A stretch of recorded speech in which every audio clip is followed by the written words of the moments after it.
So both of us were caught sexting in high school. Yeah. Okay. 1, 2, ready, go. Welcome to the Called to Be Bad podcast. My name is Mariah Martin, and I feel called to be bad. It turns out I'm not the only one. Join us as we dig into all things bad, scandalous, deviant, you know, the stuff that makes good church folks squirm in the sanctuary. Why? Well, because sometimes the scandalous is spiritual, deviant is divine, and bad is beautiful. Say yes to the call, and let's see what holy trouble we get into today.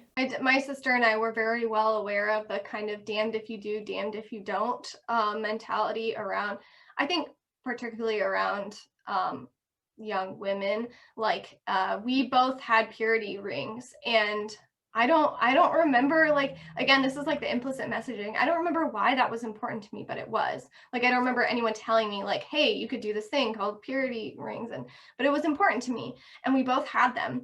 And then my sister, like, she would be called a prude, but then people would also like quack at her when she like walked down the hall because they said she like waddled because she like had hips. So it was like this like hips. Yeah, I know. Gosh. Like it was like they would like, yeah, she would be called a prude, but then like also sexualized. And I got the same thing too. I would be called like a dick tease because I didn't want to like have sex with people. And then in college, I was called a slut because I would have like, I had a lot of guy friends.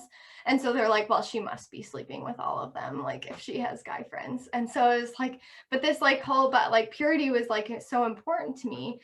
But then I was also like sexualized. It was so confusing. And I remember like the moment when I realized that like dress codes were like made only for like young women and like not as much for men, and just like feeling that like gender hypocrisy. I don't want to, it'd be interesting to have someone who identifies as a man on here and like talk about purity culture. But do you know much about like how it is affected like on gender-based lines? Yeah, I mean, I have a couple of things to say, because like my partner identifies as a man, and we've talked pretty openly about a lot of similar things that we had. So both of us were caught sexting in high school. Yeah. And both of us were taken to the head pastors of our church for discipline and, discussion of that. So I was surprised that we had a similar, like that was so parallel. And then we had other instances that were so diverged. So like he, had a lot of the messages about pornography, like you talked about, whereas I didn't hear anything about pornography. And then things about, so for context, my partner, he is like 6'3". He's a very large person. And because he's such a gentle soul, a lot of the messages he got about how threatening men are, he constantly tries to like shrink himself. So he like slouches a lot because he's like, I totally blame that on this idea that I was threatening to women because of, like the messages around purity culture and rape culture, which, are valid. Like, men are very threatening. But to see how that impacted him on the opposite side was really surprising to me. As far as like men and women different, I have a couple of things that I looked into that I want to talk about. The first is in college, my junior year, I wrote a rhetorical criticism paper about Christian dating books for young women. And I went to the local Christian bookstore and I pulled 4 off the shelf, and they were so bad, you guys, so bad. And 3 of them I had read as a teenager.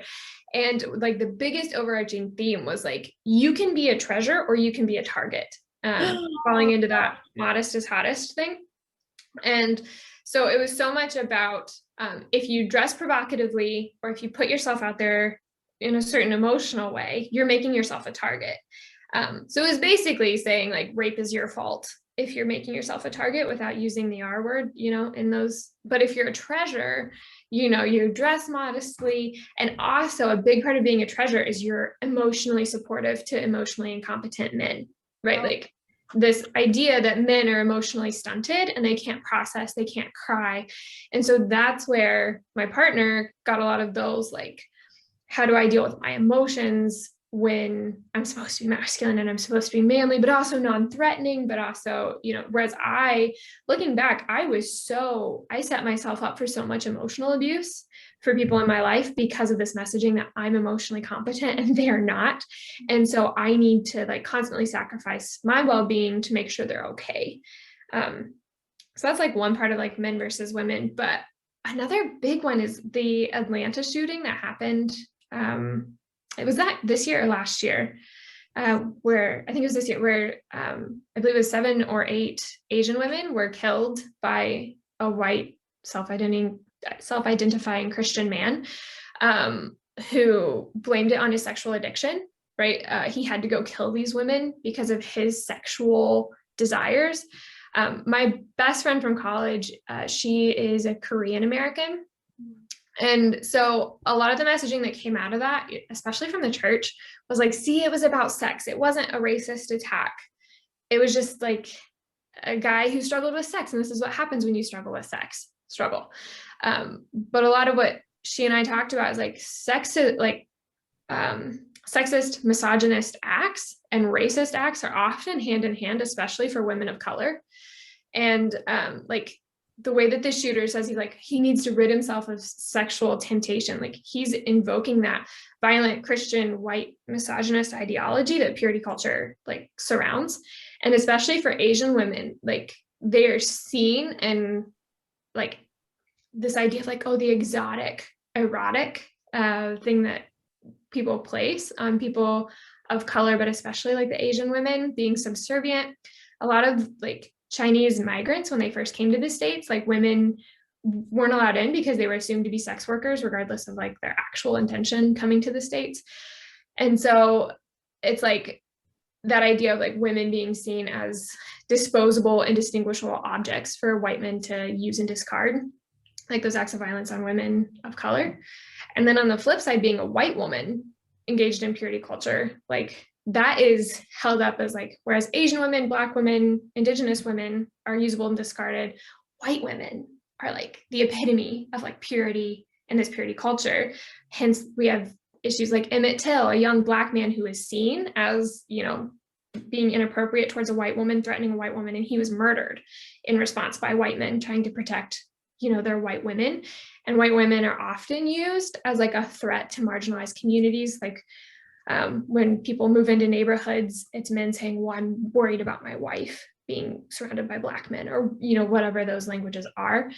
And so like purity culture also gives us like this weird power structure that we're a part of. And like, how do you use that wisely? Like I was raised to be like explicitly fearful of Black men. And now that I'm older and I've had certain experiences in my life and understandings and education, it's like, white men are terrifying. Like, the ramifications a Black man would have if he hurt me are so much worse than if a white man hurt me. But those were the messages I received. So I think that's an important discussion to like add in. I know it's way too big to unpack in this, but that's just an element of purity culture that goes often unnoticed when we talk about it, because it's just so ingrained in evangelical culture in general. But like definitely with the Atlanta shooting, I felt like was a really good highlight of what purity culture can do and how we perceive people who are other as well. Yeah, yes, what Mylie said. Sorry for my monologue. I'm just really excited for that question. Yeah. Carly, do you have thoughts? Well, I mean, I was just gonna, absolutely to push what Mylie said forward. I mean, puritanical culture is created in like a sovereign state. So if you think about the United States of America as a puritanical state, what it does is the sovereignty, or what is deemed of power and in leadership, creates this like social system where they push everyone through so that they meet the like accreditation that they have to meet to survive socially and be good. And I mean, puritanical culture, what we live in, what purity culture is you have to be able-bodied, in same race relationship, heterosexual, monogamous. Like that is what it means to be deemed good in this sovereign state. And like, we also can attach that to Christian contemporary purity culture and say, well, the sovereign states are the church elders, you know, it's like the church bodies or the parents, whoever's in control. So yeah. And then when you say, well, you know, your sexual lifestyle is good, no matter if you're a man or a woman, if it stays in this area, what does that push alongside? That push alongs racist tendencies, queer-phobic tendencies, class-phobic tendencies. I mean, all of that stuff. And then with it being puritanical culture, where it's for a large system that aims for heterosexuality, it's going to push gender roles to a T. So any way that we see secular gender roles existing, that's further amplified through spiritual language in Christian culture. So that's how I was going to say, yes, it's different for men because being a man presenting in the world is a different experience than being a woman presenting in the world. So yeah, I'm glad that you brought that up. I hadn't really thought that explicitly in terms of like the privilege, especially white privilege, that comes with purity culture. So yeah. Well, then think about also the metaphors used in purity culture. It's always like a white flower, and then if you have sex, you're stepped on and you're dirty. Well, then you're white, non-white is impure. Like, it's just even the visual metaphor, it skirts too close to racism homes. Like I've interviewed people and they tell me all the metaphors and I just think, oh, you could connect this absolutely up to racist rhetoric. Like, yep, this is all, it's borrowed from Jim Crow era. Like, it just is not, it's not hidden. That's the thing. I think it's so blatant and so big that we don't even want to acknowledge the absolute intertwined racism within it. Because I mean, that's such a big monster. Yeah. And we like hypersexualize men of color as well. Like they have animalistic tendencies towards sex. Because I mean, I wrote a paper about visual art in D&D, and like the D&D monster in this piece of art was meant to look like an animalistic like Middle Eastern man. I think there was a lot of Arab imagery in it. And he was holding a woman, like a naked woman, in his hands, like King Kong style. And it was just like this threat of like, you know, the Black man or the Arab man, or, you know, the animalistic aggressive, which doesn't do any favors for men either, especially men of color, as far as like those rhetoric and those languages go. So yeah. Okay, here's the question that I ask like most people who come on the show. How would you respond to someone if they said that you were like a bad Christian for your beliefs on purity culture or sex? I can go first. Like, okay, like I've never been told I've been a bad Christian. People just unfollow me on social media or like don't interact with me. I think that's like their response. The weird thing is I have been told by people who don't identify as Christian that I am a Christian, that they feel like they can ask questions like, why do Christians hate gay people? You know, like those questions they can ask knowing that there's not going to be like any level of condemnation coming out. So weirdly, I've never been called a bad Christian. And I also think, sure, okay, your opinion, good. Yeah.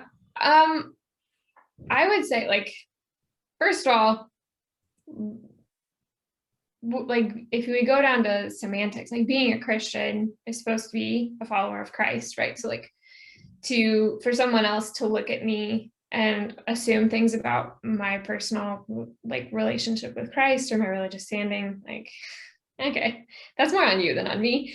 You don't know me, right? But also, like, I'm rather relatively like new into this space of like progressive Christianity, and I'm still struggling with the term Christian in general. So like if people say you're a bad Christian, I'm like, thank you, because I know what Christians are known for, in the global space. But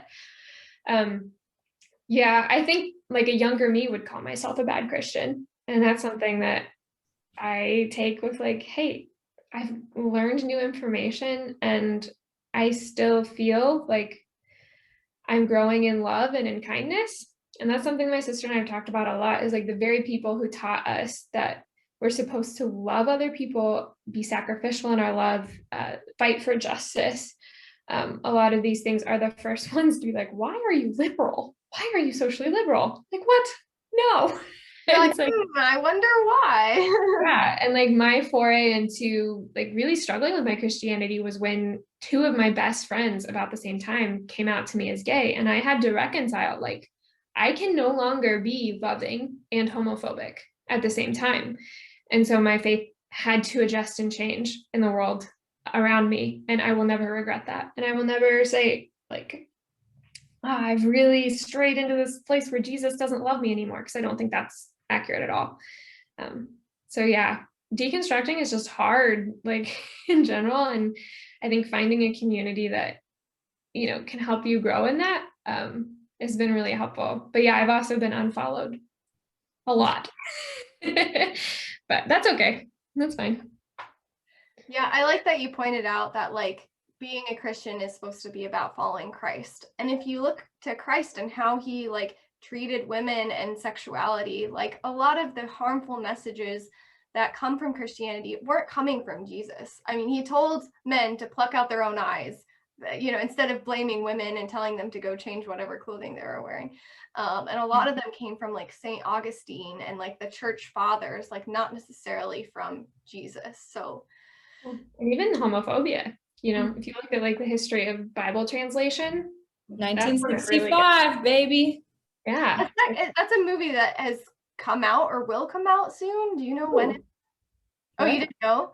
There's a movie that they're making, I think, called 1965, and it's talking about the translation. I'll have to look that up and oh my gosh, put it in the notes. But yeah, there's like a documentary about the translation issues, I think, coming out. I've seen it all over TikTok. So yeah. I think like one thing that Mylie said that I remember thinking this is, that label of Christian. I think to me, the label I use as a Christian is just as important to me as the label I use as feminist or academic. And those labels are only good to me if I actually live by them and I dissent through them. So I have to be a dissenting feminist and critique my sense of feminism constantly. Like it must be fluid. It must be like withholding of critique so that I can better it. So I'm not just like being sucked into white feminism.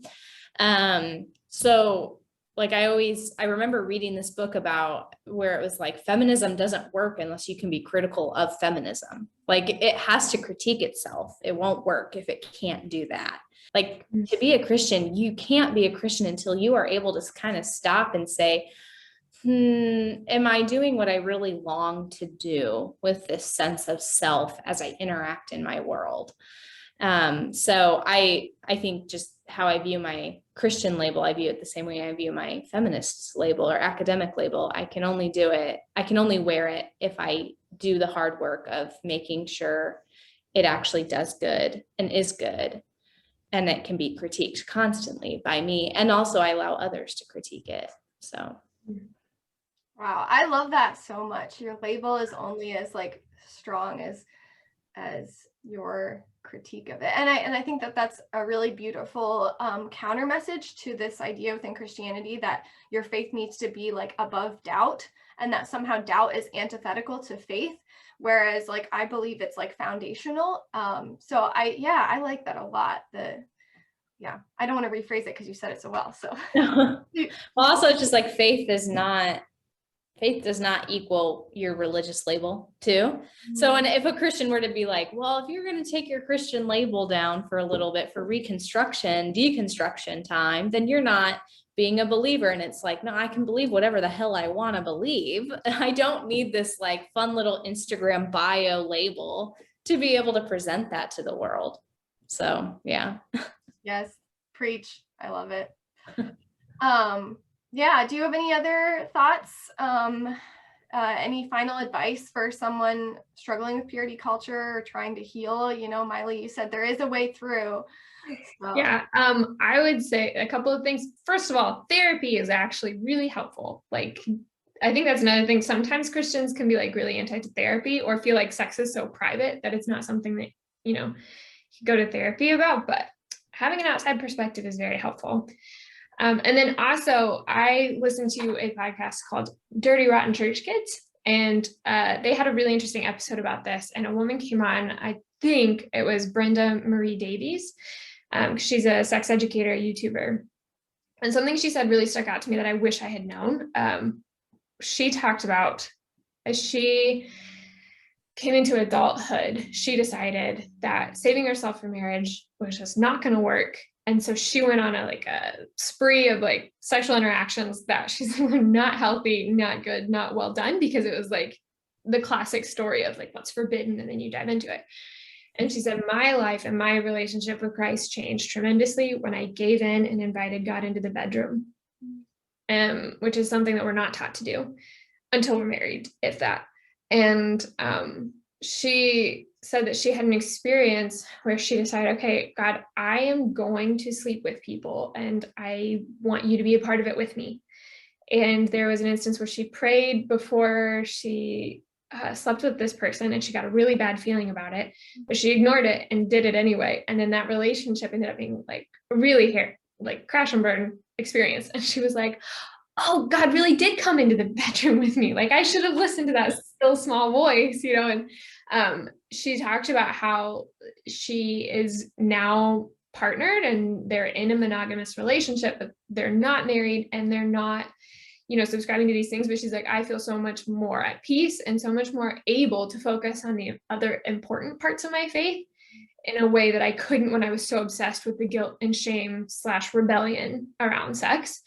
And I know this messaging is like, I don't know that I would have been ready for it when I was in high school or college to be like, invite God into the bedroom and it'll all be fine. Because everything I'd been told was like, God does not belong in the bedroom. It's shameful until you're married. But I felt so much envy for her in that moment of like, I wish I had heard that that's even a possibility. And I wish that I had incorporated that into my life at a time when I was being as sexually active as you can be without PIV sex. You know, I just wish that messaging had been clear. So to people who are in purity culture, who are struggling, that is an option, and it may not be an option for everybody, but the more we invite God into every space of our life, I feel like the more we'll be able to be full people in a way that, you know, like full spiritual people, if, you know, Christianity is what we subscribe to. So yeah, that was just a message that I was like, wow, really wish I'd heard that. So there you go, people. Yeah, it reminds me, my spiritual director one time, like point blank, asked me, what do you think God would think of your sex life with my spouse? And I was like, oh, I hadn't thought about it like that. And like, I was happy that my response was like, I think God would be delighted. You know, it wasn't like this like bad thing. Like you're talking about like the message of invite God into the bedroom. Like for some, since our messaging has been so painful, like it'd be like, oh my gosh, no, God, don't look away. But like you said, like, no, God can be delighted by our sex lives, you know, like let's flip that around. Yeah. What about you, Carly? Oh, well, I didn't grow up in purity culture, so I don't have like a personal thing. I advocate for everything Mylie said. Find podcasts, go to therapy. Even if you struggle with purity culture or not, just go to therapy. I do it. It's good. But one thing is, because Mariah, you brought up the Come As You Are book. My participants talk about, you know, what helps them. And that book has been one that's come up. I think a lot of them quote Sue Monk Kidd's work as well. For me, I've like tried to read some of those books so that I understand what my participants are going through, like what feels of like revelatory truth to them.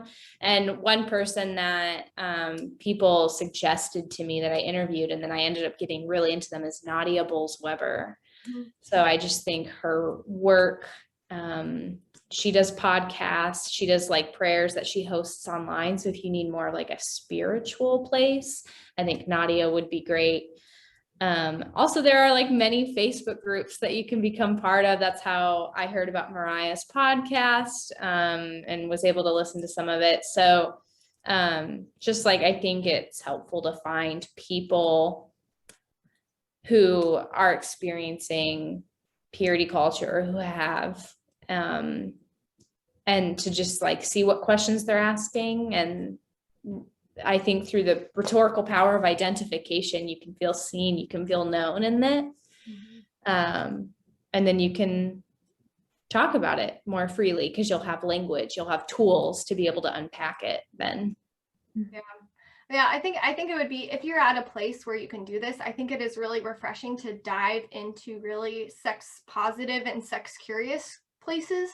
Like if you, I mean, it might be a little bit whiplash, experience of whiplash at first, but yeah, and this might be diving in at the deep end, but I really love Hannah Witton's podcast, Doing It. She also has a book I think I have on my shelf called Doing It. But yeah, if you're just ready for just like some sex positivity, some sex science, nerdy stuff, that's a good podcast. I like it. Well, thank you so much, Carly and Mylie, for being on here. This has been a really interesting conversation, and I will think about it for a long time. And we usually end with a blessing. So would it be okay if I bless you, listeners and viewers? Of course, thank you.